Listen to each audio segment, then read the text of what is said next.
What's up, everybody, and welcome to another episode of Wrestling with Johners. Yes, we're in the thick of our podcast marathon, you could say, to celebrate our 2-year anniversary.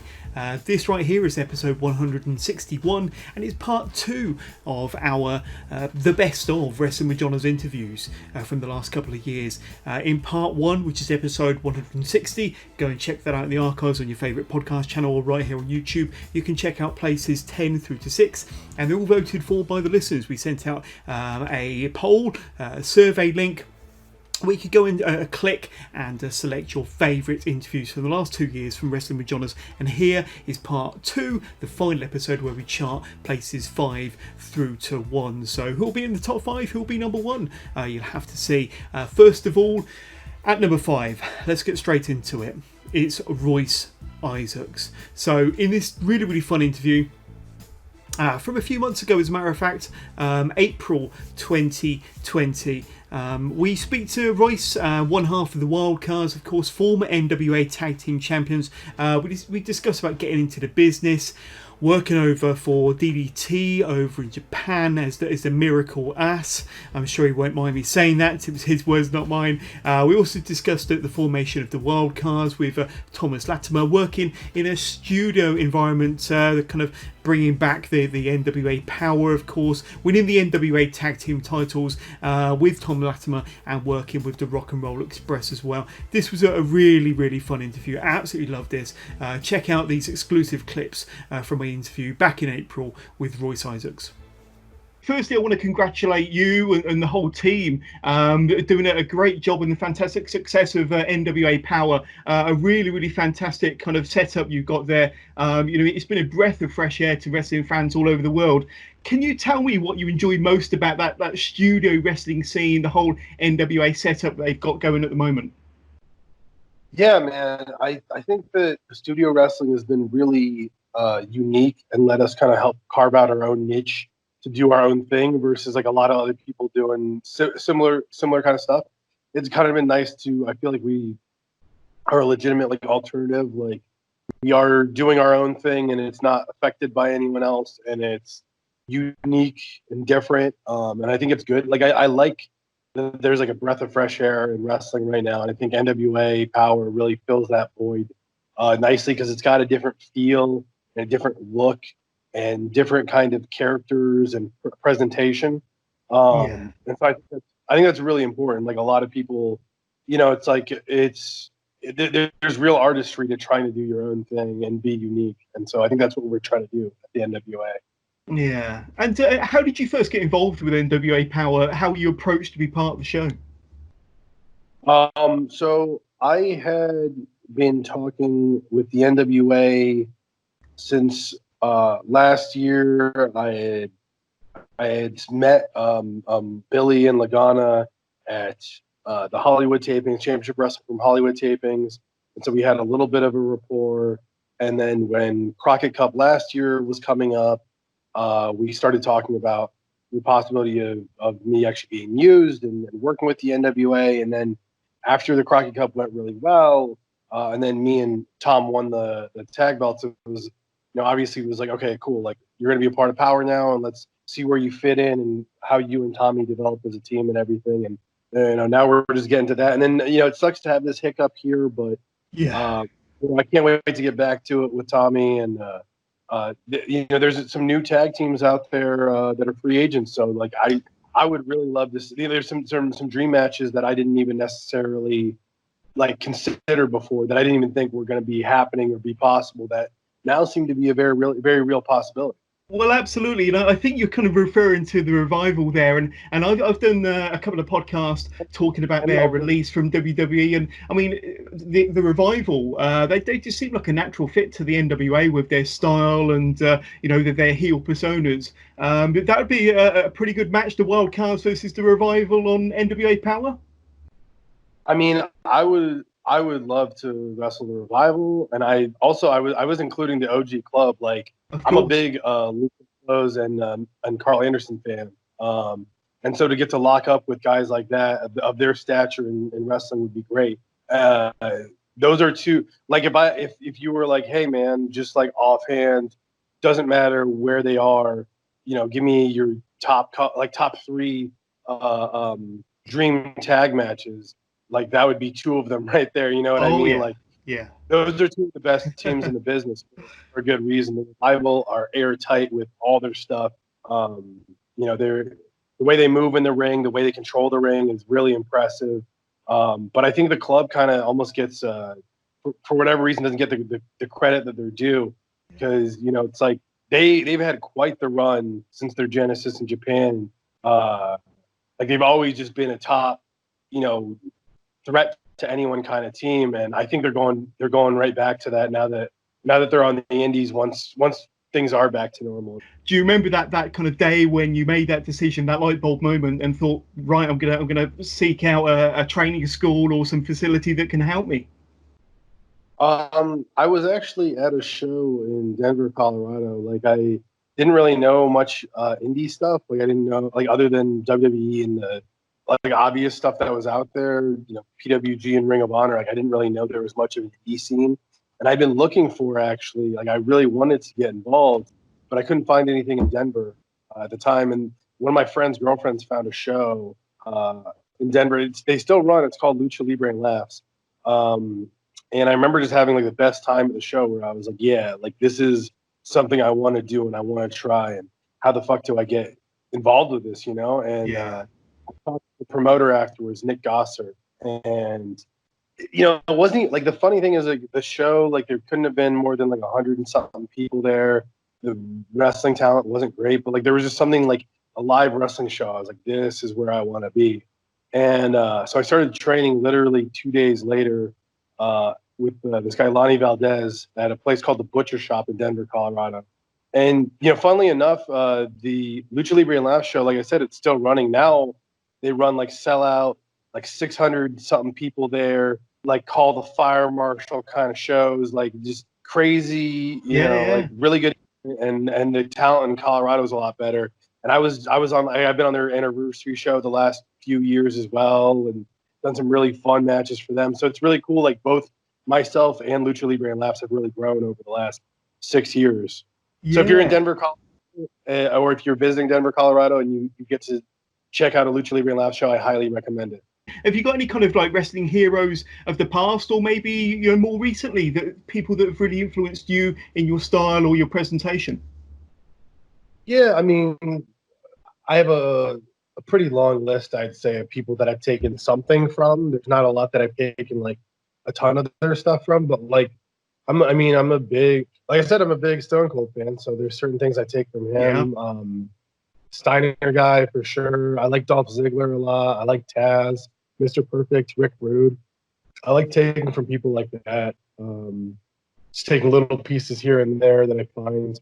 And then, if you take a bunch of other, it's like when you have a bunch of extra food at home and you make a new meal out of it. It's like a completely different thing. And it's good to add your own stuff too. Like it's good to have independent thought and kind of come up with your own stuff a little bit. And it's good to take, I think, as a wrestler, I like taking influence from outside of wrestling itself, because I think that we get too like insular in our own, like everything becomes a wrestling thing. And it's like, if you can find, especially for character work, it's like there's so many great characters in other media that you can do in a wrestling setting that hasn't been done before, or is like a new fold on someone old. I personally, I'm a big fan of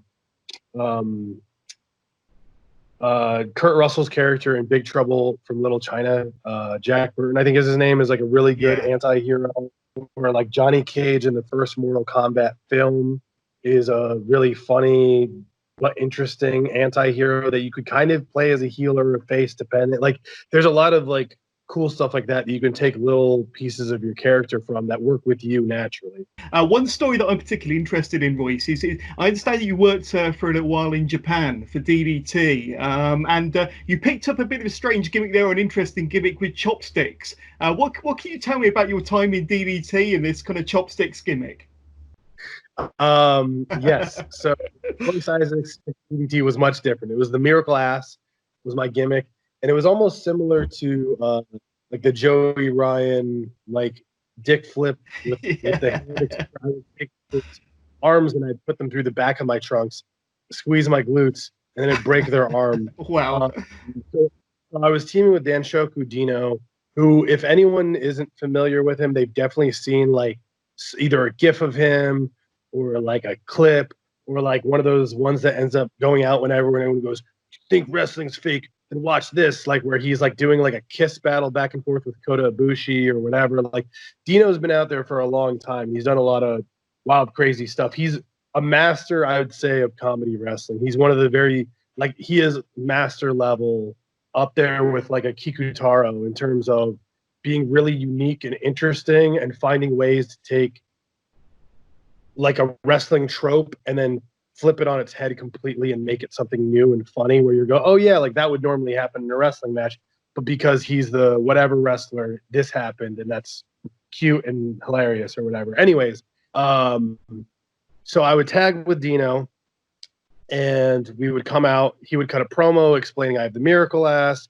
and then he would pull out chopsticks, show the chopsticks to the crowd, push the chopsticks in the gear and with my butt cheek. For real, I had to do this like on like a whole loop like every day. And then someone from the DDT crew or like a wrestler that wasn't wrestling that day would kind of talk shit about it. He'd pull them into the ring. I'd break their arm. Our opponents would come out. We'd wrestle them. And so then like the whole time it's like the crowd would be like, oh shit, is he going to break the arm with his butt or what is he going to do? Or like there's the DDT Pro Iron Man Heavy Metalweight Championship, which can be won by anyone and anything at any time. It's similar to like a more extreme 24/7 championship kind of thing. Yeah. And a pair of chopsticks ended up winning it. So of course I broke the chopsticks and then won the belt. I don't know. DDT was insane. Another really, really good match was when you won the NWA Tag Team titles last year, beating Villain Enterprises, and that was in last September. What was that moment like for you, winning the titles, a very prestigious, very historic tag team championships with you and Tommy? Tell us about that moment. Man, I mean, I feel like it's still almost like sinking into me. You know what I mean? Like it's been like over 6 months and I still feel like almost like it's not real to me. Yeah, man. I don't know. It's just like crazy to think that like the list of names associated with those belts and then to put my name on that list is pretty freaking cool and feels pretty freaking awesome, man. I feel like it's almost one of those things that probably won't even ever hit me until after I'm done competing completely. But yeah, I mean, by far, that's my biggest accomplishment and the craziest thing I've ever done. So, man, yeah, that one's definitely got a special place in my heart. Well, another kind of historic moment was when you faced the Rock and Roll Express, and that was a really fun match on NWA Power. And but despite losing the titles, you know, you must have had a real thrill facing those two legends, Ricky and Robert, in that historic moment. And of course, you know, they won their ninth NWA tag titles that night, but must have been a thrill and an honor to have faced those two in that match that night. Yeah, you know, obviously want to come out on the other side of that and get the victory, but I mean, regardless, you know, they are who they are and they're legends. Yeah, exactly. And it's like it was an honor to share the ring with them. I want a better result next time, but I mean, at this point, we've gotten to wrestle them like 5-6 times, something like that, something crazy, and you know, just the experience. I think that's partly why me and Tommy feel like we've been teaming for longer, because we've gotten experiences like that where it's like, okay, cool, we're learning and we're growing. And yeah, I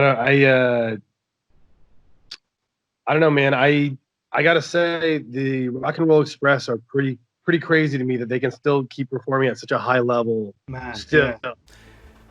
That was a really, really fun interview with Royce Isaacs, and a great pleasure to speak to him. I think Royce has got a very, very bright future in the business.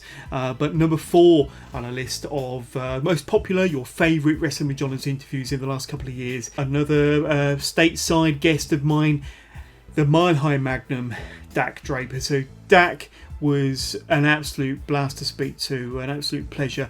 He came on my special 150th celebratory episode a couple of months ago now, and it was an absolute pleasure speaking to Dak. Of course, we spoke about him being part of Ring of Honor, just getting his contract, of course, in the kind of Future of Honor Top Prospect tournament, he was in great form during this interview. We talk about training in NXT over in Florida, and the PC. He's got an absolutely fantastic Dusty Rhodes impression, which will be part of this clip as well. We also talk about the relationship and the bond he created with a lot of the coaches here over in NXT, especially Nick Dinsmore. We talk about Dak's time as Sammy Six Guns in Lucha Libre and Laughs over in Denver, into the development of the character we know now as the Mile High Magnum, Dak Draper, of course, and all leading to where he is now as a fully signed up, contracted member of Ring of Honor. So this was a really, really fun interview with Dak Draper from August of this year, so only a couple of months ago, 150. Check it out right now. I mean, let's talk a bit about your fitness then, because you're a big guy. I mean, you're all of what, 6'5", 240, 250 pounds. Have I got your weight right about there? Now. Yeah, so I mean, you've got a great look when you're in the ring, a fantastic physique. What You've goes got great into eyesight. Well, indeed, it's hard not to spot that when you're in the ring in your almost speedos, to be honest with you, with what you wear. But what goes into maintaining that look, both from a fitness standpoint and from a nutrition standpoint? What goes into keeping the Mile High Magnum at its peak physical condition 24/7 then? So it's definitely 2 hours in the weight room a day, 6 days a week, 2 hours in the weight room, and then 30 minutes a day of some kind of cardio. So like today, I did legs, and so if I do legs, I don't like to do anything where I'm like running or on a treadmill or a Stairmaster. So I had this big mace. I have some videos online too of me discovering using the mace and pushing people out of the comfort zone, where I push myself out of my comfort zone. And so today, for like the last 20 minutes of my workout, I was doing all kinds of stuff where I'm swinging this mace around like it's a big battle axe and stuff. And it got my heart rate into that fat burning zone, which is above 120 beats per minute. And I try and spend some time there, at least burning some fat every day. And it's just a lot of time. And then nutrition is the big part, because if I'm not in the gym, I'm cooking. And so I'll typically eat close to 6 meals a day. It's chicken and rice, turkey and rice. Luckily, I'm so lean naturally, I can eat a lot of carbs. So I can keep the carbs pretty high, but moderate carbs, high protein, low fat. And it's Groundhog Day. It seems like the same thing, the same food out of Tupperwares every day. And at this point, it's like you're not even eating for taste. You're just eating for fuel. So it's funny, I got into amateur wrestling because my mom hated me watching Monday Night Raw on TV when I was a kid. And so in order to watch Monday Night Raw, I had to go to wrestling practice at school, and I hated it. Like, I loved the wrestling part, but I hated the warm-ups. I hated any sort of running. And so in wrestling, there's so much more, in amateur wrestling, there's so much more running than you would think. And so I always hated the running, and I would try and hide in the bathrooms, and the coach would come find me and make me run. But I ended up getting good at it, and was a star in high school, was a star football player in high school also, and then wrestled in college. And then at the national tournament my senior year, right after I had my last amateur match ever, I lost the match that would have made me an All-American. I'm crying. I'm sitting in the stands. I have a towel over my head, and I hear this voice. It's like, "Is that Sammy Dale?" And it was this Jerry Briscoe, who he's a WWE Hall of Famer, wrestling legend. I recognized him from when I was a kid, seeing him on WWE TV with Pat Patterson as Vince McMahon's one of the Stooges. That's right. And he was a scout. I think he still is a scout for WWE, but he offered me a tryout, and they flew me down to Tampa, and I tried out, and didn't get signed from that tryout, but realized that wrestling could be an opportunity, and kind of took it from there. But So how old would you have been at this point when you were first kind of scouted by Gerald Briscoe then? I was 23. Right. It was my senior year in college, so I just turned 23. So how did you work your way from amateur wrestling and football to the squared circle? Talk us about that process and that transition for you. So the way that they flew me down to Tampa. This is when it was FCW, Florida Championship Wrestling. And it was just like you were in FCW for a week. It's not like the tryouts are now, where it's like boot camp style. And now the way the tryouts are, you don't meet in very many of the wrestlers or anything. This is like we were just part of the group for a week, and I didn't know anything. Like, I was horrible. The only thing I did well was I cut a good promo. And by a good promo, I mean it was the least horrific of everyone else that was trying out. And I thought that they were going to sign me because of it, and I got this big head about it, and they said they'd be in contact in a month. And in a month later, I was crushed when they told me that I wasn't signed. I was living in, I went to college in the state of Nebraska, and I was living in Nebraska in this tiny town, and they told me they weren't going to sign me, but they said, I think you could do something in wrestling, but you have to get some training first. And there's a school 300 miles away. If you go to this school, like, that'd be a good step. So by the end of the week, I'd moved to Denver, Colorado. I grew up in Colorado. Yeah. But I'd moved back to Colorado to join this wrestling school, and it was a little topsy-turvy. About 9 months later, I got another tryout, and halfway through, they pulled me aside, and they were like, yeah, we're going to make you an offer. Yeah. So And you mentioned... Sorry, Sam. You mentioned that when you went to your first trial, it was FCW. Pretty soon after, it must have turned to NXT. I mean, because you were there during the NXT early years, weren't you? Yeah. So the way that it worked for me, it was still called FCW for my second tryout. The week before I reported, I got signed, and a few months later, I reported. The week before I reported, everything changed from FCW to NXT. So I was very fortunate. But the first year, we were still in the FCW building. We were still in Tampa. The WWE Performance Center hadn't opened yet. So I was signed for 2 years. And the change in the system, the change in NXT that I experienced was astounding. We went from, there was a show where I wrestled against the Wyatt family and had, I think, 17 people in the crowd. And then that was when I was very new there, and probably the last 3 months I was there, not a single show didn't sell out. It was just amazing. Like, they, and that's when they started the WWE Network while I was there, like all the live specials, all that. NXT went from just being like, oh, this thing that happens in Florida where some of the guys might get called up, to being like, oh, this is a brand. And so that was kind of cool to experience and to be a part of. And it ended. I'm happy that I was released when I was, just for my own personal growth. But it was a great experience. I learned so much, like learning the basics from some of those coaches and the fundamentals that they put down. It has helped me immensely in my career. You do kind of a lot of moves that's not naturally natural for a 6'5", 250-pound guy. But when did you start incorporating the more athletic side into your kind of power-based repertoire? The day I got released, the day after I got released, I got very drunk, falling down drunk at a bar, and Chris Hero picked me up and took me home. The very next day, he called me, and he's like, you're not drinking today. We're going to go to this wrestling school. We're going to go to this gym that has a wrestling ring, and we're going to work on a move set for you. And so we went there, and I started doing all this stuff that I had never done in NXT.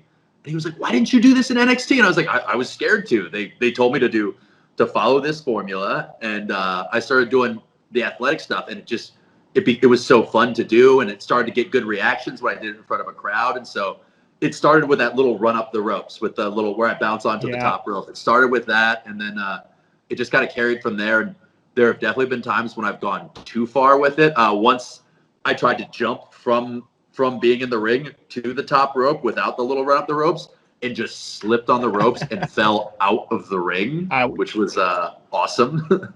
Very painful. But I don't know. I think a lot of it also comes from my freshman year in college. I lost 46 pounds to be on varsity. I went from 230 to 184 in a very short period.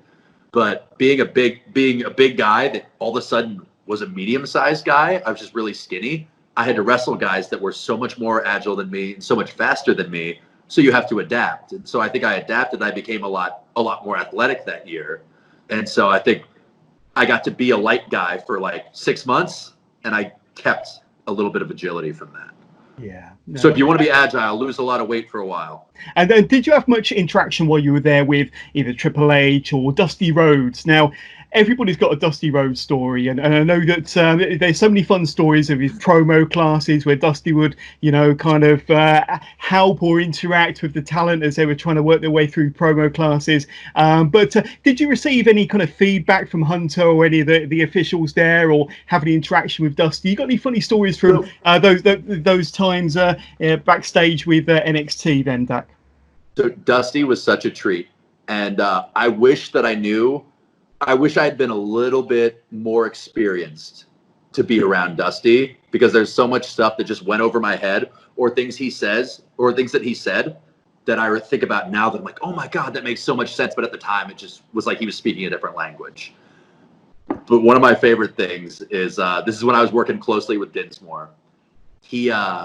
We were doing this wild man character where I was the wild man Travis Tyler, and I believed in all these conspiracy theories, and I talked about my bunker that I had, and I was always wearing camo. I had long hair and a beard, and I was talking about getting like a camouflage suit to wear around.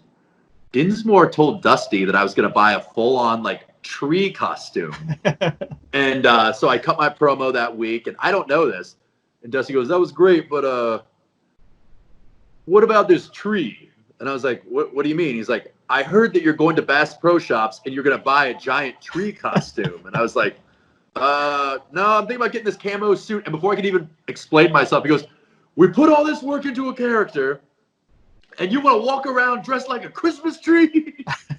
I'm not even going to try and do a bad Dusty impression because mine is so bad. I'm not even going to try to do it. I was waiting for it, but no, that's fine. Like, you go to Bass Pro Shops, then you're going to walk around like a damn Christmas tree in Times Square. Fantastic. It was, and I'm just sitting up there stammering like, oh God. It was pretty funny. So that was a little rib from Dinsmore there. It was good. I'm going to say this first. I'm the most important person to Lucha Libre and Laughs that has never held the title, their heavyweight championship. I'm probably more important than like 3/4 of their heavyweight champions. But so I started there. I wrestled their champion, Xander Creed, and we had a really fun match. I thought that you were supposed to tell jokes when you came out, and you were not. You should leave that to the comedians. So my music plays. I walk out. I told 2 horrible jokes, and then they had given me a T-shirt to throw into the crowd of one of the sponsors, and I thought it was taped up, and it wasn't. And I didn't realize the crowd was really far away. And so I went to throw it into the crowd because we're on stage, and it unraveled and didn't even make it to the crowd. So I told 2 really horrible jokes, threw a T-shirt that didn't even make it to the crowd, and then had to wrestle. And I still had a ton of fun there. And just being in the back, like the environment, it was just something like I had never been in before, where I'd been in this like very clean, sterile environment of like the WWE system.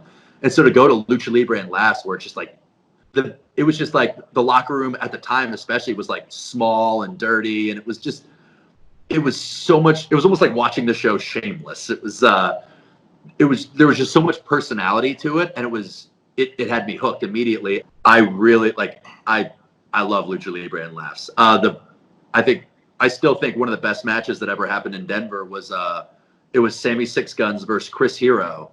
And I remember we were fighting in the crowd, in that Lucha Libre and Laughs crowd, where it's like there's beer spilled everywhere. You hear people cussing. It's just the Oriental Theater. Yeah, this is at the Oriental Theater. And for the first time, I realized I wasn't nervous at all. I was just having fun in the match. And I realized what it should feel like to like have a good wrestling match.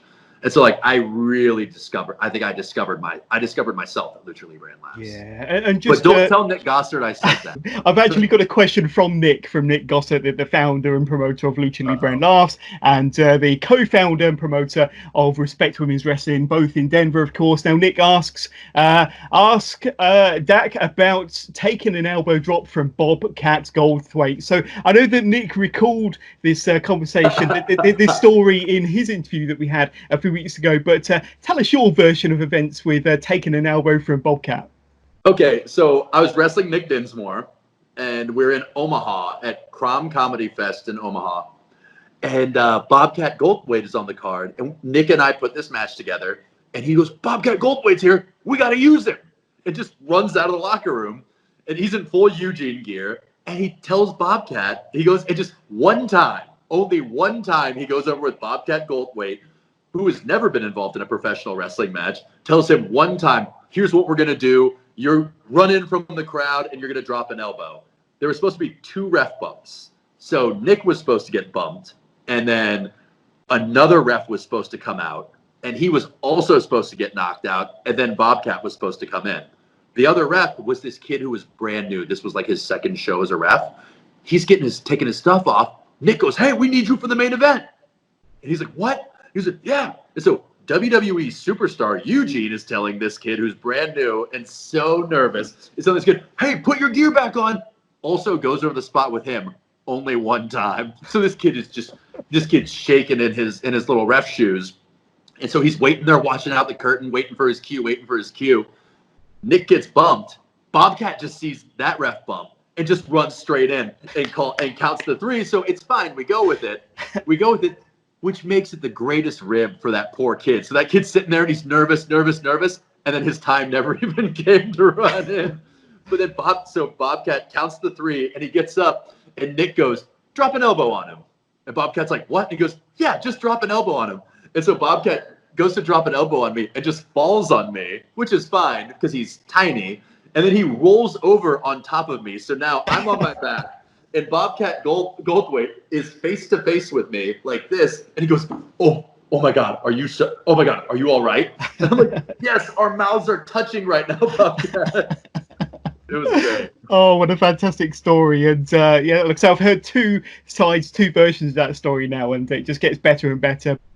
I think that's one of those matches where I'd had matches with Chris Hero and I'd had matches with a lot of guys where I felt like a better wrestler walking back through the curtain than when I had walked out. And I feel like Filter was a better wrestler at the end of that match than he was at the start of that match. And so that felt good for me that someone improved while we wrestled. Yeah. And one of my favorite things from that, I think it was that night, there was a woman who met me she took a picture and bought a t-shirt.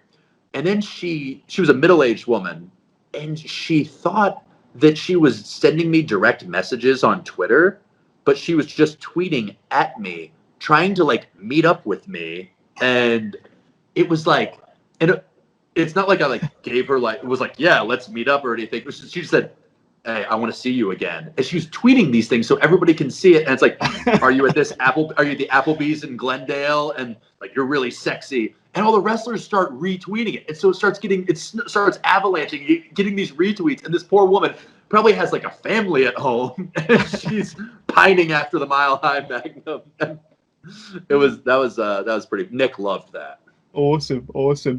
And then one day they're like, hey, we're gonna sign some of you guys. And so they pulled 5 of us aside and they offered us developmental contracts. And so we got to be we were kind of on their schedule where we had training every day and film study and stuff like that. It was kind of like a little mini WWE developmental.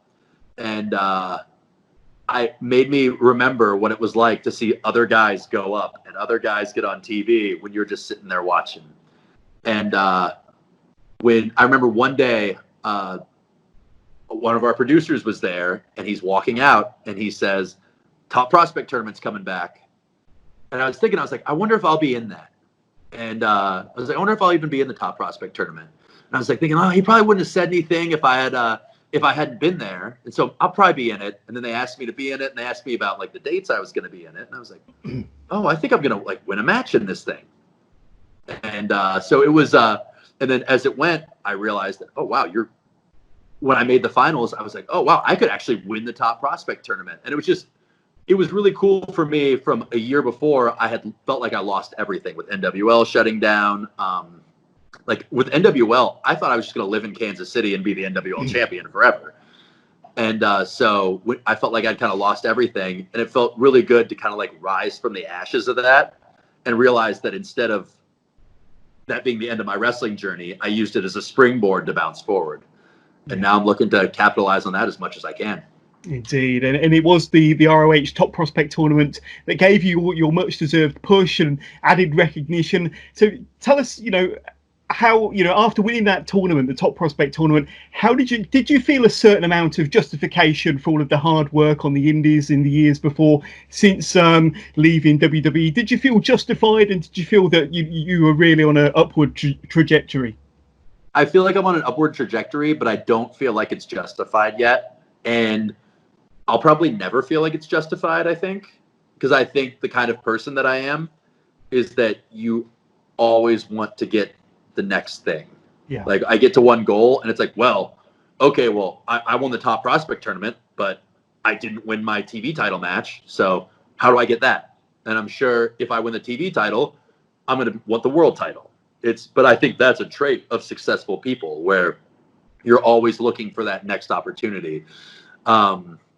Maybe someday I'll be the most famous wrestler in the world, and I will feel like it was all justified and it was all worth it. But I think I'll probably always be able to like set up new goals in my head that make me think that I have to achieve these goals in order to validate my past.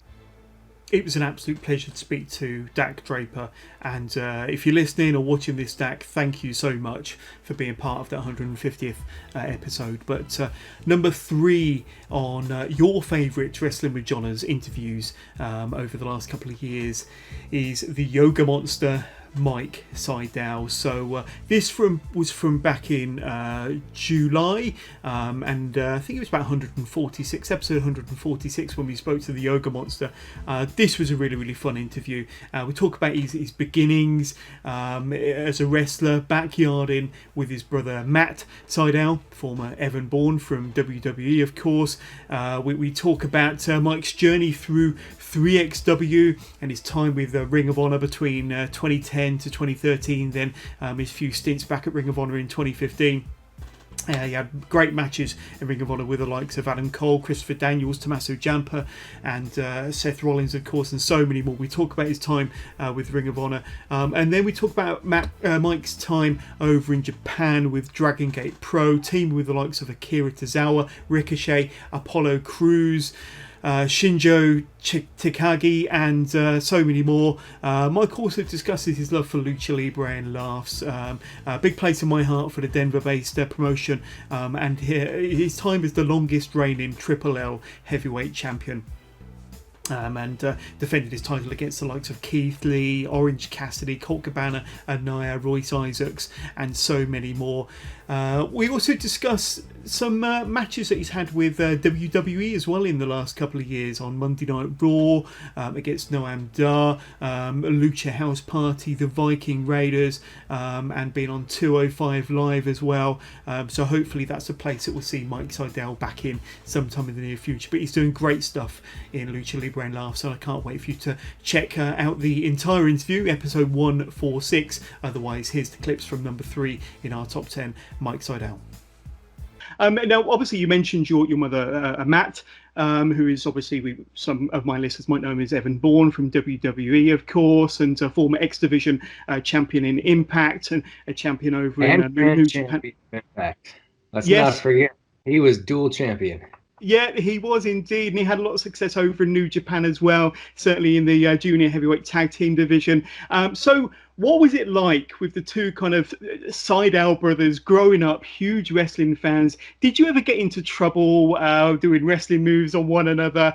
Did your parents kind of, how did they handle you two kind of being such big wrestling fans? And did you ever get into any trouble trying moves on one another?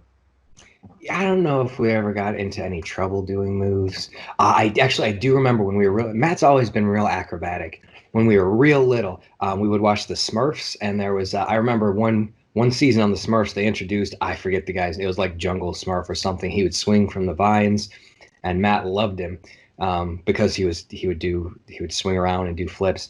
So Matt would hang. We had a bunk bed. We shared a room, and Matt would like hang off the bunk bed like the guy from the Smurfs, and then he would jump off, and he got a little bit of heat from my parents for that.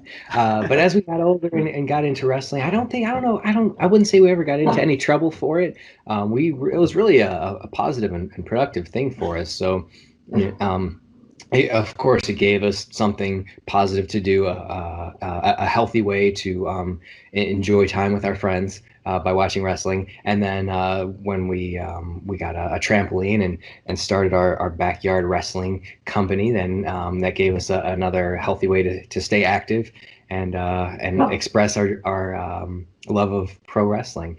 We didn't really get in any trouble. Eventually, we built a ring in our backyard, and I do remember my mom saying that it was, quote, an eyesore. But beyond that, I don't think we got any. It was really a good positive influence in our lives. Yeah, and tell us a bit about the backyard wrestling there, because I didn't realise that you'd kind of created your own little promotion between you and your brother. Tell us a bit more about that then, and did you have kind of all the kids from the local neighbourhood come to see you perform? How did that work, and how long did you keep that going for? Yeah, that was maybe 3 or 4 years we did that, and we just put on a show every few months. We put on maybe like 3-4 shows a year. And so first we had the trampoline, and we had a tree next to it, and we had 2 trees. So we tied ropes from one tree to the next, and we had one side with ropes. And when we needed to hit the ropes, we would hit the one side of the trampoline that had ropes. And then eventually we built our own ring. That was a joint effort from between us and the other neighborhood kids that we would wrestle with. So we put the ring together using scraps that we found in dumpsters. We found that you could pick up spare tires that people had dumped like at gas stations and auto shops, and we would take those home and use those. And then we built our own ring, and that had 4 sides and 4 sides of ropes. So then it was we felt more like we were running a real pro show at that point, and then had people from the neighborhood. And then there were other, again, so St. Louis, not only a great scene for pro wrestling, but also a great scene for backyard wrestling. So some of the kids that did backyard wrestling from other areas of town would come watch us, and we would go to their shows, and sometimes we would exchange talent and wrestle on their shows as well. Yeah, some inter-promotional backyard in there. Those inter-promotional dream matches. Started going to the Harley Race School in, I think I went to the Harley Race camp in 2008. And boy, I feel like that 1 week at the camp really put me in fast forward. That's in mid-Missouri, so it's about 2.5 hours from where I live here. At least it was at the time. Now it's a little bit closer to St. Louis, but and just it's world-class training. I mean, Harley Race is undeniable. So that was really helpful. And then after I did the camp, then I started going there during the weeks when I could sneak away from work a little bit early, and that really helped me learn like the fundamentals of pro wrestling and reinforce the things that Mark Sterling had taught me. Yeah, and you mentioned about training at the Harley Race camp there. Did you get the opportunity to meet or to work with or spend any time with Mr. Race himself? Mostly Harley was just yelling at me from the sidelines. When I would do something and a rookie mistake or whatever in the ring, I would just hear like, "What the fuck was that?" Yeah. So I don't know if I can curse on this show, man. You can. No, cursing's fine. Carry on. That is a direct quote, so it was just, I would say, sorry, sir. No, that's cool. And I think I read correctly that in 2009, now I think I've done my research correctly here, but you were Pro Wrestling Illustrated's Rookie of the Year in 2009. Now, did that come as a surprise to you? I mean, you must have been delighted with that accolade so early on in your career. That must have kind of blown you away. Yeah, that's a good way to put it. It was pretty mind blowing. A big part of that was a guy who was running a company that I was working for out of St. Louis. His name was Kenny Garrett. He passed away recently, but I think he saw potential in me, and he helped organize a kind of a campaign, because those awards are voted on by the readers of Pro Wrestling Illustrated. So he kind of organized a campaign to get the word out that I was a rookie, and he kind of showed my footage to people, and got a lot of people to vote for me. Incidentally, his daughter is now working for WWE, Santana. She was also been working in she was in Impact before, very, very talented as well. So wrestling runs in her family as well. I know how that goes. Indeed. And that must run fairly parallel with you joining the Ring of Honor dojo and starting to work for Ring of Honor. Was that around 2010 when you started with Ring of Honor? And you spent a couple of years, you spent 3 years with Ring of Honor and a few years in their dojo. And yeah, like you said, there's some really good talent coming through. So I think 2010 is when Cheeseburger started there. He's obviously, he's got super famous recently, and guys like Rhett Titus and Grizzly Redwood. I know Adam Cole came through there a few times when I was up there. And yeah, just a lot of really talented names have gone through the Ring of Honor wrestling school. Indeed, indeed. I have it down here on my notes that Ring of Honor gave you a bit of a break from 2010 through to 2013. You wrestled a few more matches for them in 2015, but when you look back, when you look at kind of WWE, AEW, NXT, and a lot of their top stars, they pretty much started to make their name in the business with Ring of Honor around that time. I mean, if I just kind of cherry pick some of the people that you went up against, the various TV tapings and dark matches, Adam Cole, Kyle O'Reilly, Tyler Black, who we now know as Seth Rollins, of course, in WWE, Christopher Daniels, Mike Bennett, Tommaso Ciampa, and so many more. I mean, that's pretty mind-blowing that 10 years ago, they were kind of starting out in the business, and you kind of were going through the motions with them at Ring of Honor, and that's a pretty impressive talent pool to have, and you were kind of there and amongst them during that time.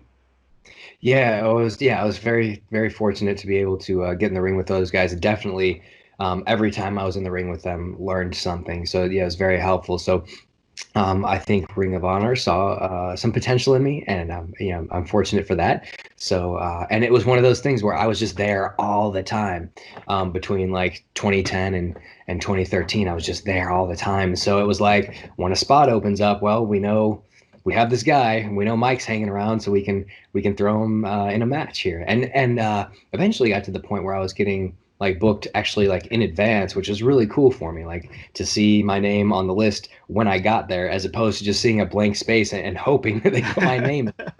That was cool. Yeah, I started a tag team with Zizou Madu from The South Party Africa. Boys, yeah. Always had a lot of fun with that. We wrestled Cedric Alexander, I remember, and Caprice Coleman on TV. Yeah, we wrestled ACH and TD Thomas up in Milwaukee. Yeah, a Ring of Honor is really cool because they kind of like they help make the stars. Once the guys are stars, then I think to use a term that you used just a minute ago, then WWE kind of cherry picks the top stars from Ring of Honor. But when they are becoming stars, they're in Ring of Honor, and that's where the stars are made. So it was really cool to be there to see them making themselves into stars, and then going on to bigger things. But I got a call from the promoter like, hey, would you like to come work for me? So I said, yeah, sure. So yeah, I did. I had a good showing, real good match with Caleb Crush. He's really, dude's been wrestling since he's like 14 or something. So it's like second nature to him. Yeah. And wrestled him a couple times. He's really, really fun to wrestle. It's just fun to hang out with in the locker room because he's such a funny dude. And then had a few more matches, and I think each match the promoter liked what I was doing, so gave me bigger and bigger opportunities. And eventually, got a title shot. I lost lost my first one or two, and then finally was able to capture the Lucha Libre Laughs heavyweight championship. You did indeed, yeah. So I think was that a triple threat championship match in November 2017 when you got the title there. So after about a year and a half of chasing the title, you're finally the champion. So that must have been a great feeling and a very proud moment for you. Yeah, it was cool. Yeah, that was with Lonnie Valdez. He was the champion at the time. Really acrobatic guy, and probably Cody Devine, who is an up and comer. It's cool. Like the cool thing about Lucha Libre Laughs is you catch, and kind of independent wrestling in general, is you catch people in different kind of stages of their pro wrestling journey. But you never kind of know like what stage you'll be in when your path crosses with somebody else on their journey. So it was cool to be in the ring with both of those because Cody was kind of just starting out, and he was maybe 2 years in. And by that time, Lonnie had probably been wrestling 2 decades by that point. Dude's been around forever, and he still wrestles like an 18-year-old. I mean, super athletic, super acrobatic. And good wind. He had really, really good condition. So, that was a fun match. And I was very happy to have the title. The best part is when you have the title, that means the promoter has to book you at least one more time. There we go. It teased me that I would be back at least one more time. One more payday. When did you start incorporating yoga into your wrestling persona?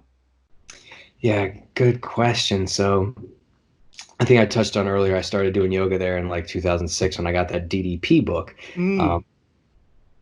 It wasn't until, it was my first tour of Dragon Gate there in 2013. I was in so Dragon Gate, for those who are, for the uninitiated, Dragon Gate is kind of set up where all the wrestlers are in alliance groups.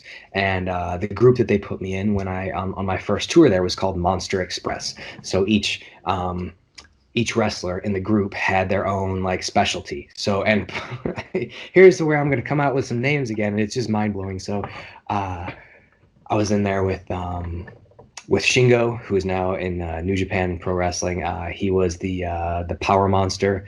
I was in there with Uhaa Nation, who's now Apollo Crews in WWE. He was the Strong Monster. There was Ricochet, who is in the group. He was the high flying monster. Tozawa was the stamina monster. And so it just made sense for me with all the yoga that I was doing. They started calling me the yoga monster.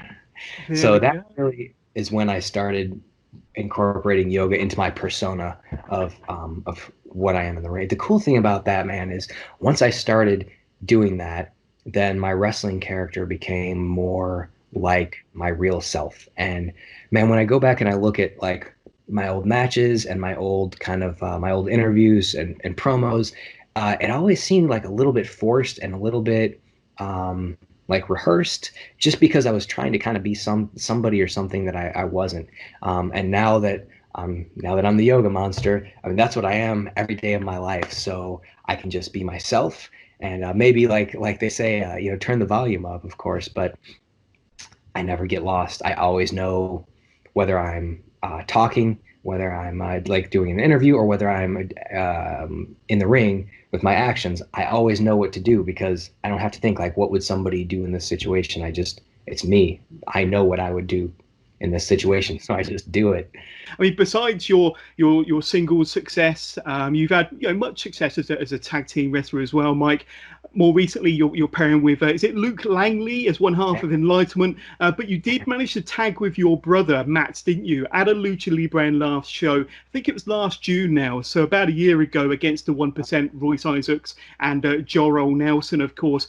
Was that the first time that you've officially teamed with your brother Matt? And it was another, great match, by the way, fantastic match, one of the best tag matches I've seen in a long, long time. But you must have been super proud to have tagged with your brother in your favourite promotion during that night in Triple L. Absolutely, yeah, proud's the word for it, that was actually we've only tagged together 3 times. That was the third.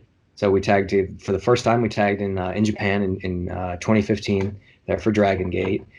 So that was really cool. And then we tagged once in Denver in 2016. And then, for a promotion called Primos, which they have their own kind of pro wrestling niche in Denver that sets them apart. It's like a mixed bag at Primos. Like you may get like a super technical or high flying match, and then the next match, people are beating each other over the heads with baseball bats or whatever. It's a really fun promotion to work for as well.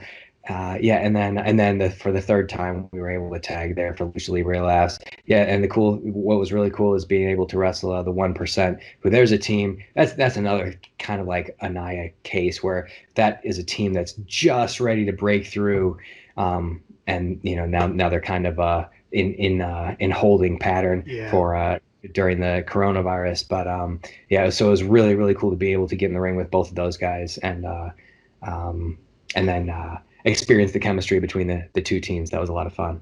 You have had some appearances on WWE TV, Mike. Now, I'll just go through. I think there's 3 matches in total. You had a match with Noam Dar on 205 Live in May last year. Then in November of last year, you was on 205 Live again in a tag match with Craig Kieserman, I think is correctly pronounced. And that was against the Lucha House Party. And then in another tag match with your tag team partner Bryant, you came out as the Chicago Cubs against the Viking Raiders. So some good exposure there, a really good experience to be on WWE TV. I mean, how did that get arranged? I mean, did they approach you? I mean, obviously when they're passing through, they probably get in touch with local talent, but how did that opportunity come about? Kind of what's your kind of overall experience of that WWE experience, basically? Yeah, so like you mentioned, they kind of familiarize themselves with local wrestlers, and when they come through town, they'll give the local guys that they're maybe have some interest in a call, and then you show up, and maybe a spot opens up, maybe it doesn't.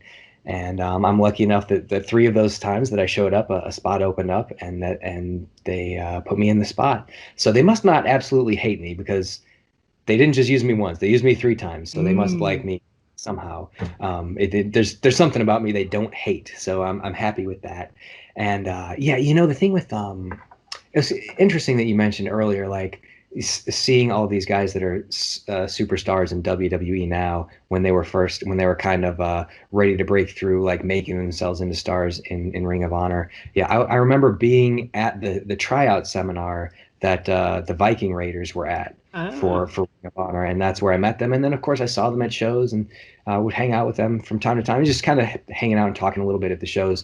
I so years when I hadn't seen them for years, but then down the line when I saw them at WWE, they said, "Hey, I think we're supposed to wrestle some local guys tonight. Would you be interested in that?"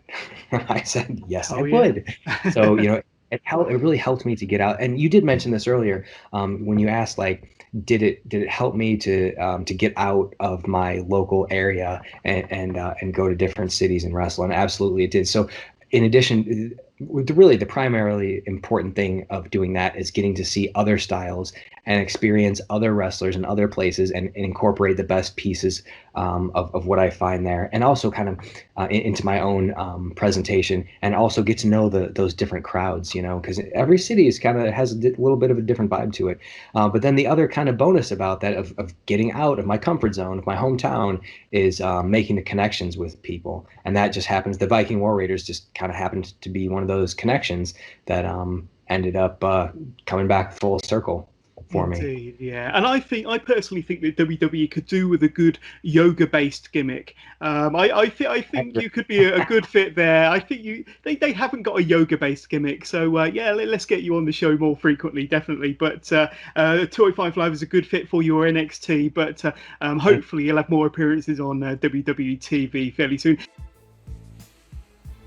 It was an absolute blast talking to the yoga monster Mike Sydal. Mike Sydal there at number 3 with a little bit of a cameo from his dog as well during that interview. And I think that's the real reason why people clicked seeing the dog in the picture there at the thumbnail. But on to number 2, and it's none other than a Big Effing Joe. So this was the second ever Turnbuckle TV interview that I did. I think it was like the 2nd of January this year, so way back at the beginning of the year. We spoke to then the current Rise Underground champion, talking about his training with the Knight family over in Norwich, competing in CZW's Tournament of Death, and kind of the rise of the UK indie scene, with Joe being a big part of that over the last 12 years or so. We also discuss his role, pretty much playing himself, which is quite ironic, in the Fighting With My Family motion picture. Obviously the story of Paige, WWE Paige. We also talk about his feud with Paul Robinson and much more. Check out the full interview from January of this year, and this is clips from that interview with Big Effing Joe. Enjoy. See, this is really kind of lame, but ever since I first seen it, all I ever wanted to do was be a wrestler. So when I was 5, 6, even in high school, when you're going for your GCSEs and they ask what you want to do, and I just wanted to be a wrestler, which was kind of a hindrance because didn't care about grades at all, or care about anything that would help me in the real world. All I wanted to do was wrestle. Yeah, and I suppose when you have to have their meetings kind of in the sixth form, it's like, what do you want to do as a career? And you're going to be a bank manager, you're going to be this, that and the other. It's like, no, I want to be a professional wrestler.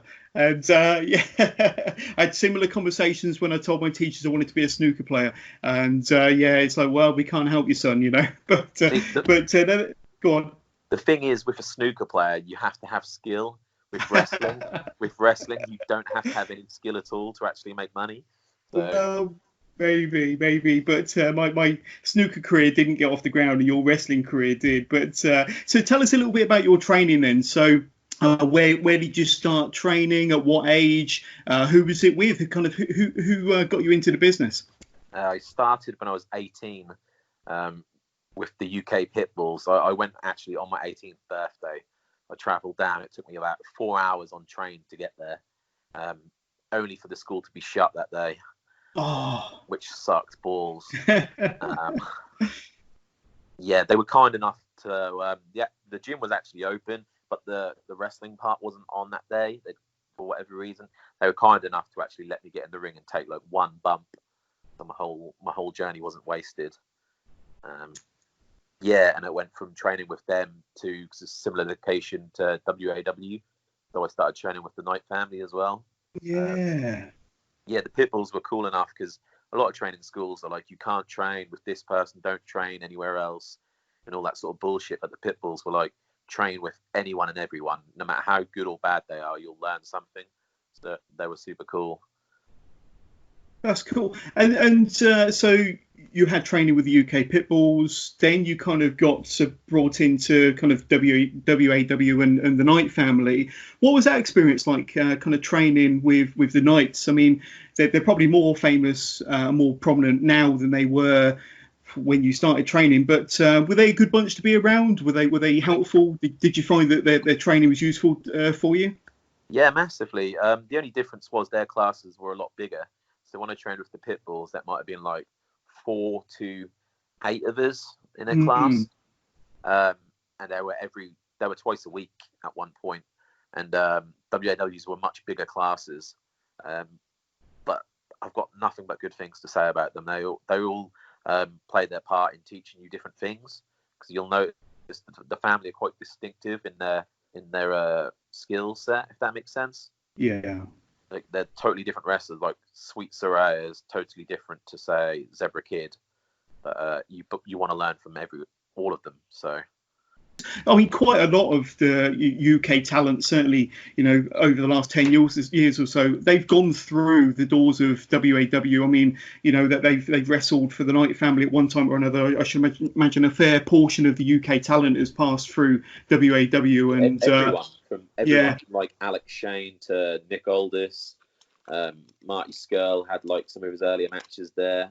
I mean, they're the first promotion to put to give a lot of guys their first outside bookings.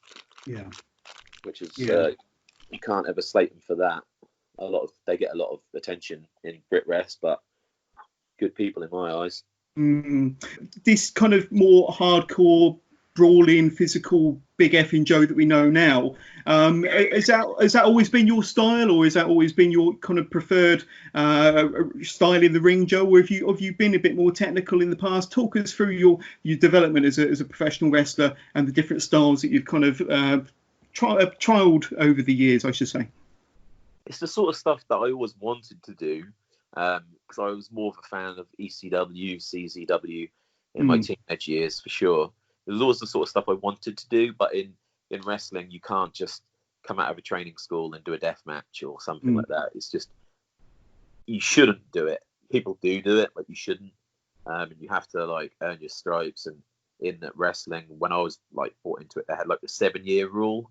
So basically, you can't like even take a training school like to teach other people after 7 years. So it's basically the same premise. Like for 7 years, you toe the line, you do whatever people ask of you, and then after that, you do whatever you want. Yeah.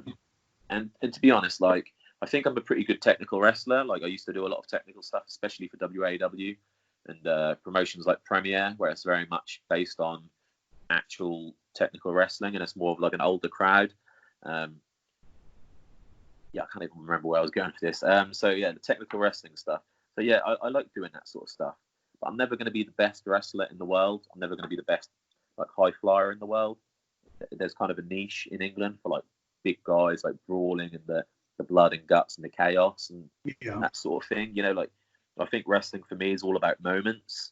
So in a match, like if you can create a moment and you can kind of get away with a lot more of that sort of stuff in the sort of hardcore brawling, craziness, deathmatch sort of stuff. I feel anyway. You was at the CZW Tournament of Death events over in New Jersey in June, and you faced Casanova Valentine in the opening round. So tell us about that whole experience, how it all came about. And to answer Jason's question, have you got any plans to go back to the States to do any more deathmatch tournaments, specifically with CZW? Right, I'll answer that one first. I do want to go back. I definitely want to do TOD again, because I just felt like my performance, I only was in the first round, and there was circumstances around that made it hard.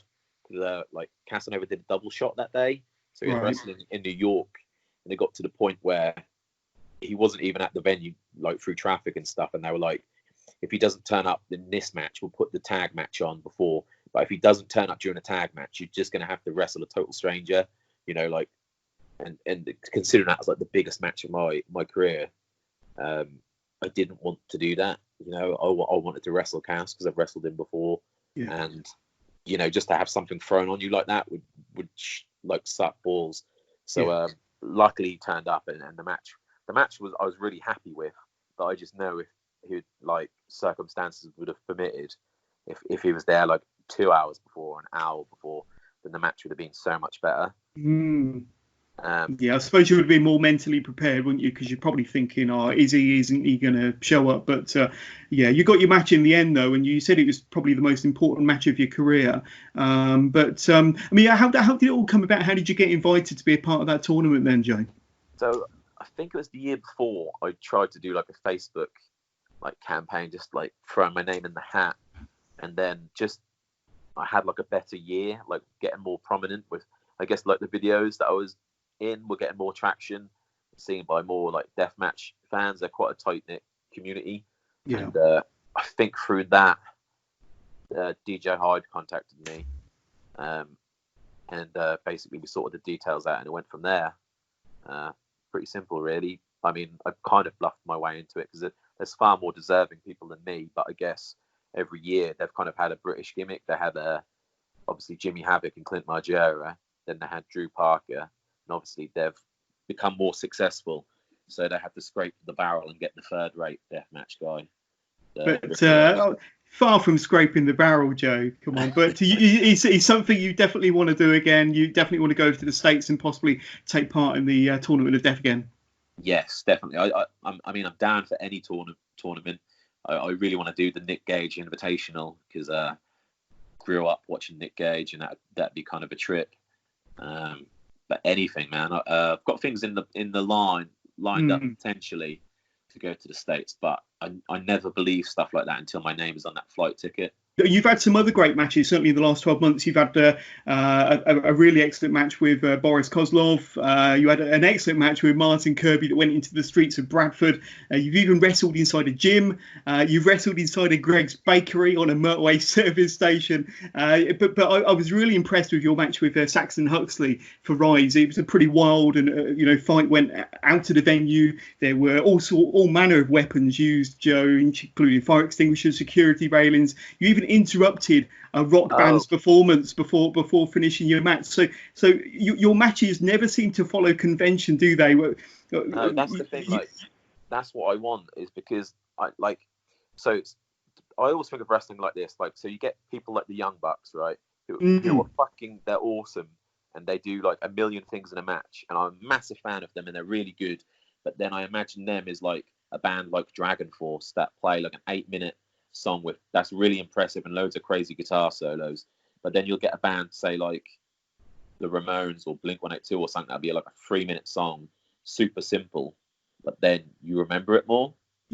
And so I know I can't do the other stuff, I can't do the flips, and I'm not going to be the best wrestler, like I said. So if I can create some sort of chaos or mayhem that people can remember, like, oh shit, can you remember when that match just had a mosh pit in it randomly, or can you remember when that match, stuff like that. That's just like moments that people won't forget. But this is it. You take your fans on a journey in every sense of the word, and that's what people are going to remember, not just next week, but years from now. And that's what creates their moments. This leads us nicely to kind of a next fan question, asking you what it was like to be in the ring with Robbo in that no DQ match. It was good. It was good to finally get my hands on the slimy little prick. Yeah, it was good, man. It was good. It literally felt like death going into it. I'd just come back from Amsterdam and like in the airport was like coughing blood. And I think Paul was like not feeling too well that day either. So, but yeah, it was good, man. DNA is a fucking awesome promotion. The crowd, they're like, it's an over 14s promotion, but there's a lot of like adults there and all super loud drinking, and it's a nice environment. You know, the promoters are cool, and like for me, working Paul Robinson's a good match for me.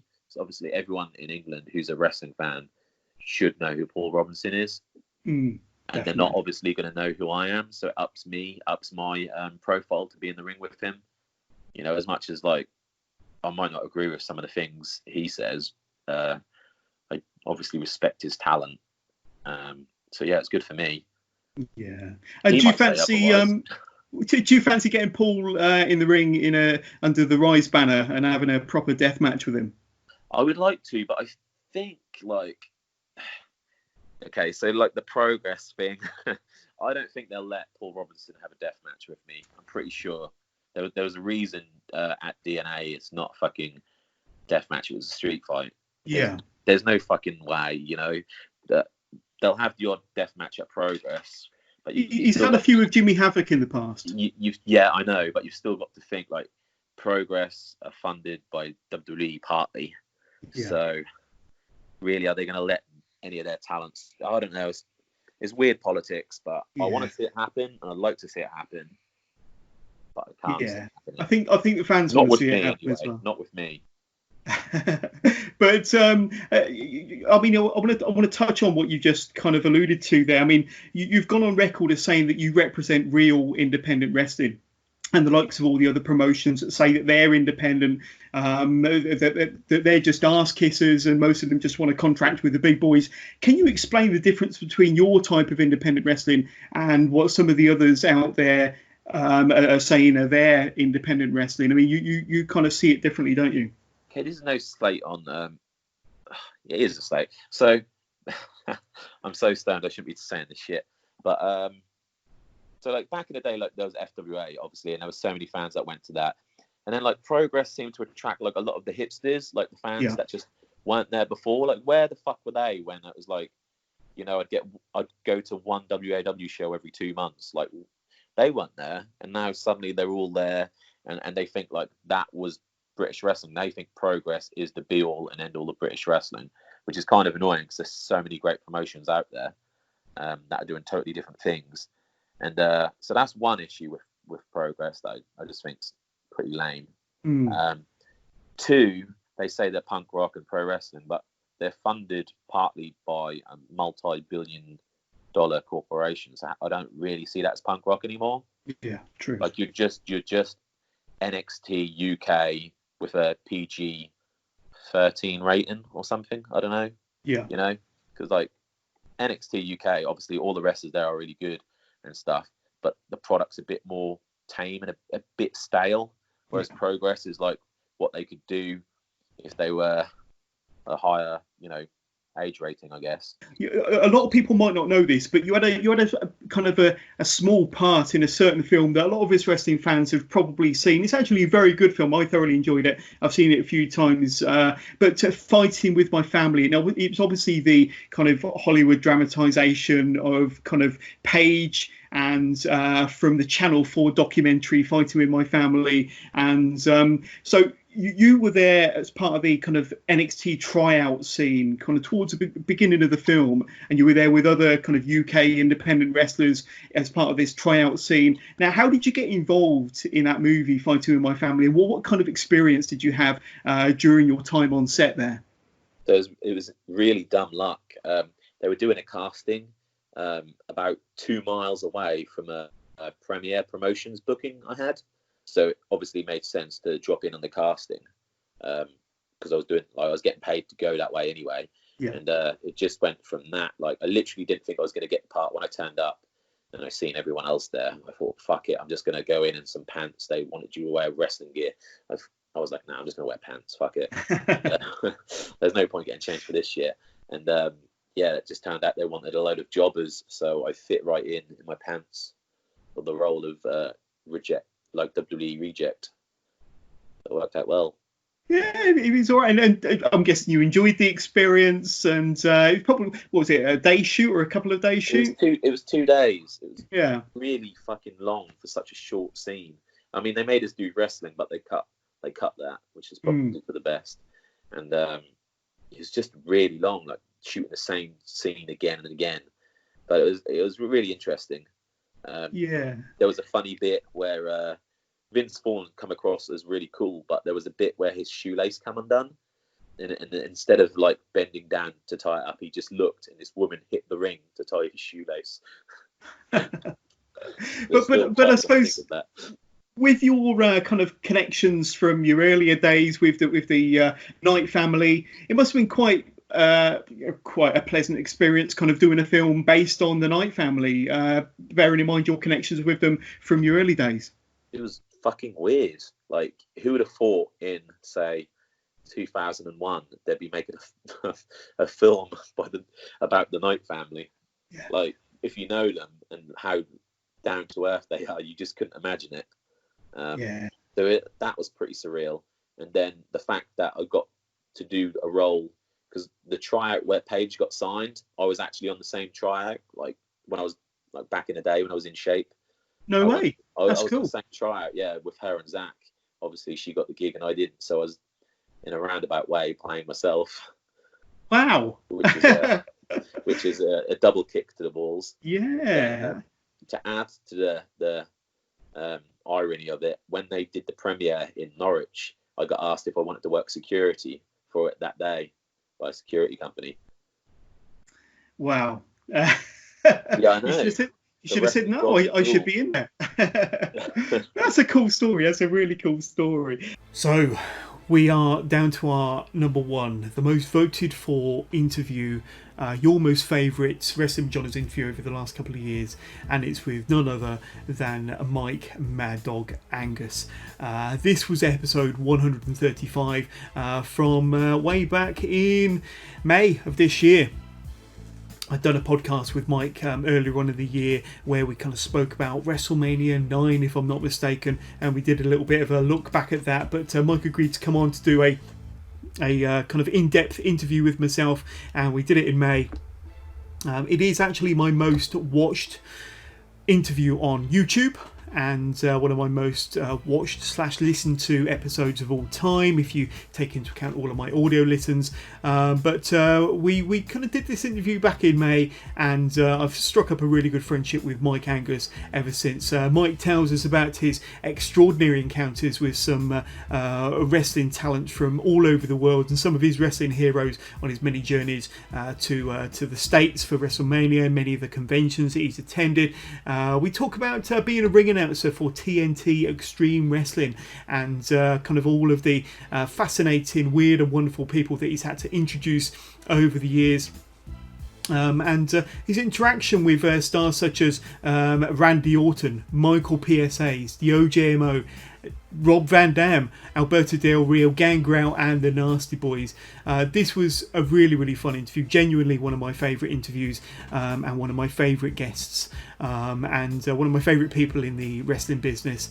Check out the full interview from May, episode 135 on YouTube or any podcasting platforms. But check out my favourite clips here from my interview with Mike Mad Dog Angus. Mike, you're number one in the list, buddy. Enjoy. Yeah, so as the young mad pup I was, it was we had the video shop at the top of the road. It was called LA Video here where I live on the Wirral, and they used to have all the WWF at the time, as it was, all the videos there. So we used to go up there once a week, normally a Friday night. We'd be able to go and get a video, and my brother would pick one and I'd pick one, and I started picking the wrestling ones and watching them. And they had WrestleMania 3 in there, which was obviously Andre the Giant, Hulk Hogan, which as a kid is just, watching that is just mind blowing, isn't it? And right. WrestleMania 4 as well was my favorite at the time, because it had it was a double video, so a double pack video. Yeah, I remember that. I so- mean, I was a big fan of when I was growing up. I think I used to get this Silver Vision or Coliseum video catalog, and I would go through it, and I would literally spend all my pocket money and then eventually all my wages on building my collection through this catalog. But I remember the double VHS set of WrestleMania 4, and it made it all the more special because you didn't really see double box sets like that back in those days. Certainly not for a wrestling fan anyway. So that made it even more valuable. And nowadays, I don't know where it's got to. You've probably still got yours, haven't you, Mike? Yeah, only the other day. During lockdown, I've had a big sort out. So I was looking. I've got this has now become like the wrestling studio where I am at the moment. So I've got all sorts of bits of memorabilia about me. I've got all the figures are here in this room. So I've got the all the old Hasbros are here with me. And I was going through. I've got magazines. I've got cards, sticker books, just a lot. So it must be from when I was about. I think when I was about 5 or 6. My next door neighbor must have gave me all his wrestling stuff because he'd grown out of it. So he must have been 8. So I got all his wrestling stuff. The only thing is he's filled in all the crosswords in the magazines, which I wasn't happy about the other day when I was looking through. Oh, brilliant! What other involvement did you have with For Love of Wrestling from last year, then, Mike? So I was working with Wrestling Travel last year, and basically my role was to sort of help promote what they were doing for like the next couple of months, which was obviously WrestleMania trip, Wrestle Kingdom. And my sort of main role on it was really to sort of speak to the stars who were at the show and to take them aside, get a couple of photographs with our team, and also to get we were doing some interviews at the shows as well. So I managed to we captured Ric Flair, we captured Scott Hall and Kevin Nash, $1 Million Man Virgil, and got them to have some photos with the. We had some like models working with us, and also got them to go for interviews with our interview team at the time. So it was awesome. Got to meet them all, have a little chat with them, and because they were the sponsors, working with the sponsors, it was good. So it enabled me to to get to have a chat with everybody, and also to to get them to sort of tell their stories and what they were up to at the time. A lot of sort of Mount Rushmores being told at that and everything, so it was great. It was great definitely. experience. How did you stumble into ring announcing then? So you've kind of told us about your wrestling fandom and how you kind of thought about possibly starting training as a professional wrestler, and that didn't happen. But how did you stumble into ring announcing? Did you have like a background in I don't know, using your voice by other means? Did you do any other sort of announcing? But how did you stumble into ring announcing for professional wrestling? Well, I think anyone who's met me knows I'm normally the loudest person in any room, and I like to have a party and everything. But after university, I ran our local pub, and I was the quiz master there. So I used to host quizzes all the time, and bits and bobs like that. I worked in a nightclub while I was at university, and that involved sort of running the VIP door and things like that. And involved some speaking socially and promoting events and things like that. So I had that sort of background covered from that. And then obviously a lot of my friends know I'm a wrestling fan. And it was such a random event that TNT had ran their first show at the beginning of 2015. And me and my friends before this had also started going to like PCW up in Preston to see shows, like more British shows and stuff. Yeah. And it was just completely random that the guy who was helping, it was Jay had set TNT up, and he had a guy, Nick, working alongside him. He was like helping him book the shows and throwing some ideas to him. And the first show they'd hired the ring hire, and the guy who did the ring hire ring announced the show and provided wrestlers for the show. But coming up to the second show, they wanted to get like a full-time TNT ring announcer. And Nick, the guy who was helping book the show, worked with one of my best friends in a chemical lab, basically, randomly. And this friend, he said, he must have mentioned, oh, we've got this show coming up. We haven't got a ring announcer for the show. And my friend just put 2 and 2 together and was like, you should speak to Mike Angus. And then the next minute was, I get a phone call, Mike, can you come and ring announce this show in 2 weeks' time for us? I was just like, yeah, sure. I was like, this is like madness. Dreams do come true. And then went, did it. It was an amazing show. It was, I believe it was going off big time, 2015.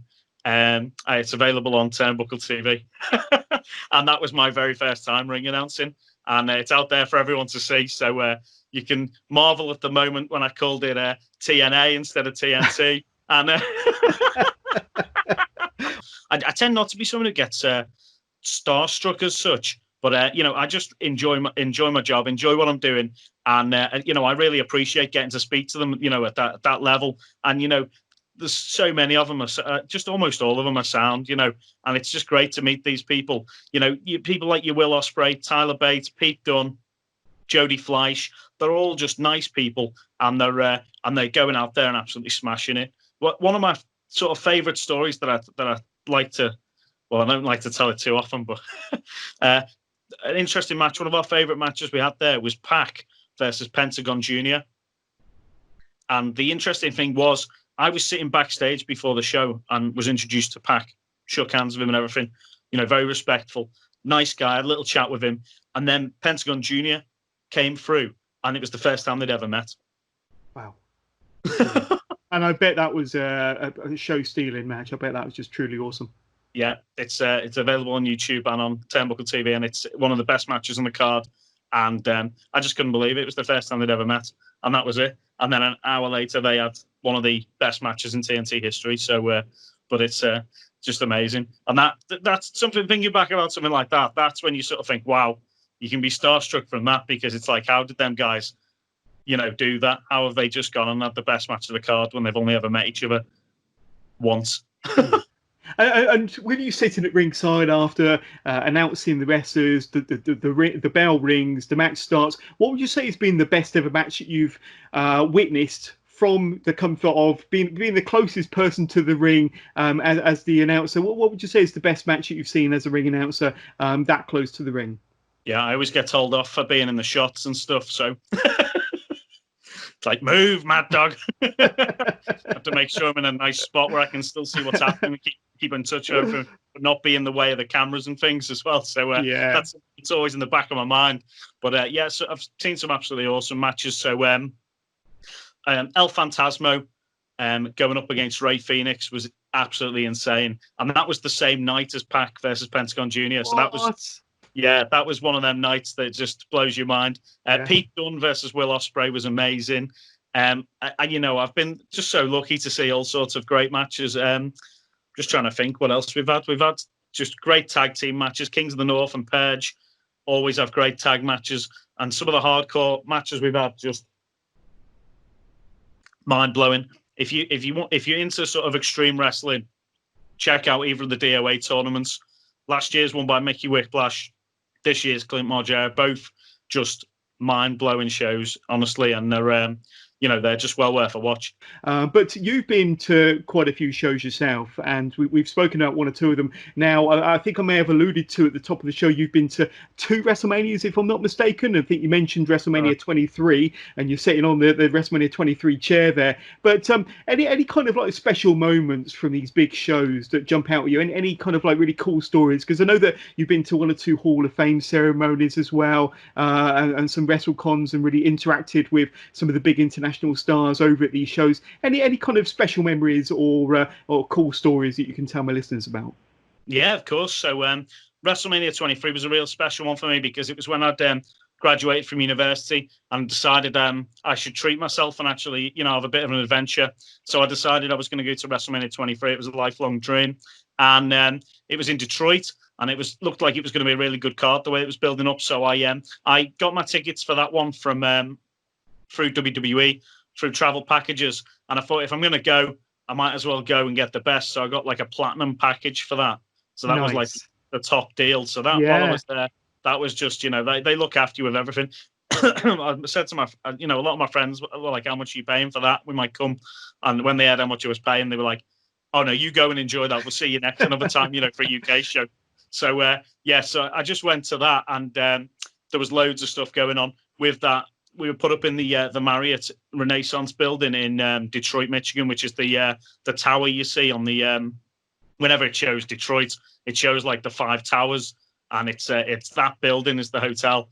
And I had an amazing time. It was the Stone Cold's movie, The Condemned. It was the premiere of that on the Friday night, so we got to watch the premiere in the Fox Theatre in Detroit. And then at the end of the movie, when the credits are playing, Austin's music hits and he comes out and has a beer, and I was sitting front row at that. Oh, yes. Watching the film. So Austin actually came, Stone Cold comes out with the beers.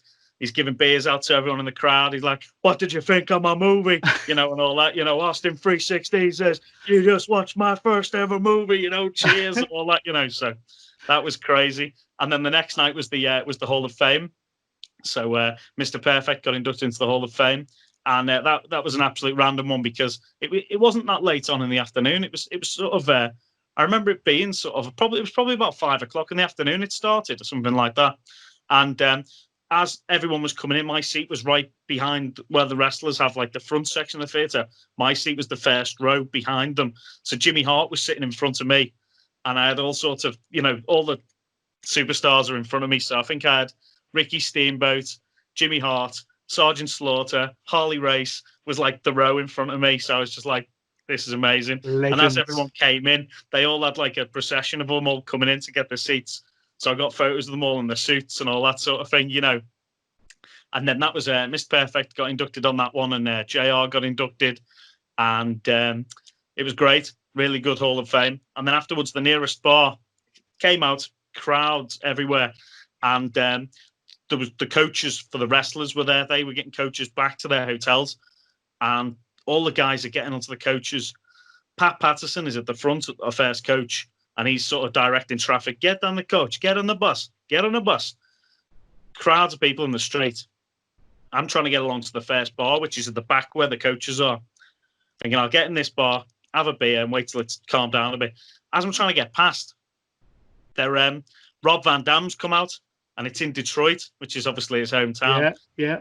So he comes out into the street, and Patterson, the whole place is going nuts. RVD, RVD. Chant the RVD, And then Pat Parsons like, get on the bus, Rob. Get on the bus. And Van Dam's like, hey, it's my people, RVDs. Doing the whole RVD.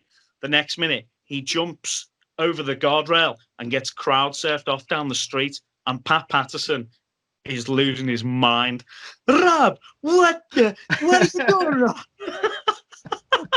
Going absolutely nuts, and everyone's just going. It's just he's getting crowd surfed off down the street. It's just madness.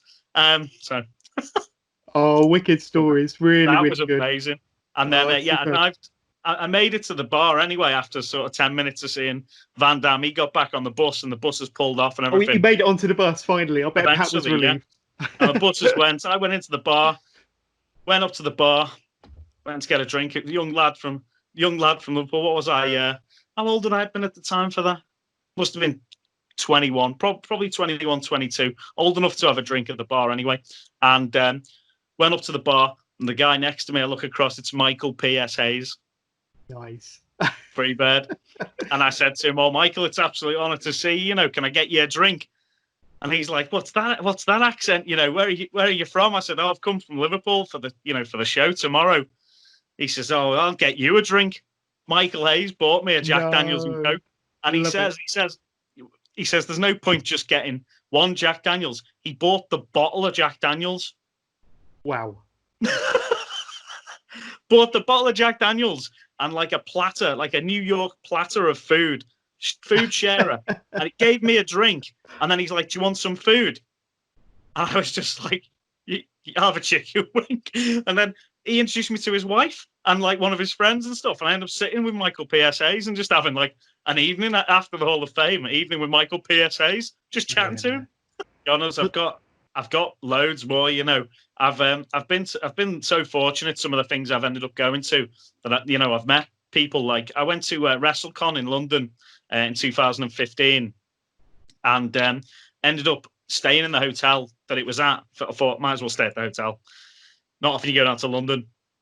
So stayed in this hotel they were at, and first thing I did when I got there was go to the bar, and it was surreal because just everybody who was at the wrestling convention was just at the bar, and it was like Gangrel, Tatanka, Nasty Boys, Alberto Del Rio, Brett, Sean, just everybody was just there at this bar, and it was surreal because you went to the bar, and then I spoke to Gangrel just very briefly because it was when I'm familiar with Dean Allmark and one of his students as well, Tyson Taylor, Terry. And I said to Gangrel, David Heath said, Dean and Terry said to say hello if I saw you, because I mentioned them I was going. And he said, oh, yeah, come and sit down with us. Come and sit down with us and have a chat. So went and sat down with him just from saying, Dean and Terry said hi. Gangrel invited me to go and sit down with everybody. And I was like, I just thought it was very near my birthday. So I was like, hey, let's have a round of shots. That's why they call me the Mad Dog. But so let's have a round of shots. So I got a round of shots for everybody in. All had a shot. And then one of the nasty boys, it was Brian Nobbs, just turned around to me and goes, it's time for you to sit under the learning tree, kid. Listen up. They just started telling stories and chatting away. I was just like, wow. Yeah. Yeah. Chavo, Demolition, they were all there just sitting around this one table. And it was just surreal. Just sitting around listening to all the stories. They just sat there and just listened to what they were saying. It's great. I got one more question for you, Mad Dog, and that's from Graham Fisher, also from the Johners Facebook group. And he asks, is there any one moment you have seen in the ring where you have gone, wow, that was a moment that stole the show? Yeah, there's been a couple of times that's happened. One was the night after WrestleMania 28 in Miami. And at the end, bearing in mind, they'd been chanting yes, yes, yes for the whole show. And Daniel Bryan didn't even appear on the show. That was one thing. Daniel Bryan almost stole the show by not even appearing on it. But at the very end of that show was when John Cena came out and cut a promo on calling The Rock out, and Brock Lesnar returned. And that stole the show that night, because that was one of them moments where it's like, whoa, he came out, Cena was all in his green, Fruity Pebbles outfit. And then that was when Brock came out and delivered that F5. And then he kicked Cena's hat away and all that as well. And it was that was a special moment to be part of. And a couple of people have stole the show in the UK when I've been watching them. One was the OJMO. I don't know if you're familiar with him. Yeah. He had a match, a triple threat match at TNT. And it was with El Phantasmo and Scotty Davis. And this is a clip that's recently been doing the rounds on, I believe Kieran Moran shared it on Twitter and Facebook. And it is where, at the end of the match, El Phantasmo takes my bottle of water off me, drinks a bit of it, screws the cap back on, and the guys he's just beat are down in the ring, and he throws the bottle of water at Scotty Davis, and the water bottle's flying through the air, and OJMO just sticks that hand and catches it. But if you watch that clip, it was absolutely insane. And if you watch the clip as well, you'll see my reaction to it, because I'm standing behind El Phantasmo and he's going nuts because of what's just happened. He's throwing this bottle of water, as the heel at this guy he's just beat down. And then OJMO just sticks out that hand and catches it out of nowhere. And he had no right. Stealer. He had no right whatsoever to catch that bottle of water. If you watch the clip, you'll see it literally was something where he just suddenly, obviously it's absolutely on the spur of the moment. He just sticks out that hand and catches it in midair. And that pretty much wraps episode 161. Like I say, I hope you're enjoying all of the special podcasts that we're putting together to celebrate our 2-year anniversary. If you haven't already subscribed, please do so. Just hit the subscribe button down below, press like to this video, add a couple of comments. It always helps to the algorithm, but more importantly, support the Wrestling with Johners brand. I hope you've really enjoyed this episode. Go back and check episode 160, which is places 10 through to 6 of your most favourite Wrestling with Johners interviews over the last couple of years. And I hope you've enjoyed these 2 best of episodes, and we'll catch you all again soon.